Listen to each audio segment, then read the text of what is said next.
আসসালামু আলাইকুম। বিড়ালের জন্য খাবার তৈরি করতেছি। ভাবতেছি আপনাদের সাথে শেয়ার করব, যাদের বাসায় বিড়াল আছে, বিশেষ করে পার্সিয়ান বিড়াল আছে, তাদের জন্য এই ভিডিওটা অনেক হেল্পফুল হতে পারে।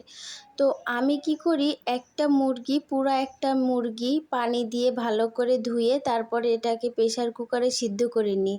কোনো দিন মিষ্টি কুমড়া দিয়ে সিদ্ধ করি, কোনো দিন আলু দিয়ে বা কোনো দিন গাজর দিয়ে সিদ্ধ করি। ওরা এই সবজিগুলাই খায়। তো আমি আপনাদের সাথে এই ভিডিওটা শেয়ার করতেছি, কারণ অনেকে কী করেন, প্রতিদিন তৈরি করেন, এটা অনেক ঝামেলা হয়ে যায়। তো একবারে আমরা তৈরি করে এটাকে ডিপ ফ্রিজে রেখে প্রতিদিন যেটুকু লাগে সেটুকু বের করে খাওয়াতে পারি। এই যে আমি এখন সকালের খাবার ওদেরকে দিব। আর এই ভিডিওটা আমার অনেক দিন আগের, তখন ওরা এত কম খেত, এখন ওরা বেশ অনেকটা বেশি খায়। আর এখন হচ্ছে ওরা একা না, দুইজন আছে। তো যাই হোক, আপনাদের ভিডিওটা এজন্য দেখালাম যে এইভাবে আপনারা যদি করেন তাহলে অনেকটা হেল্প হবে আপনাদের জন্য, যে প্রতিদিনের খাবার প্রতিদিন তৈরি করতে হবে না।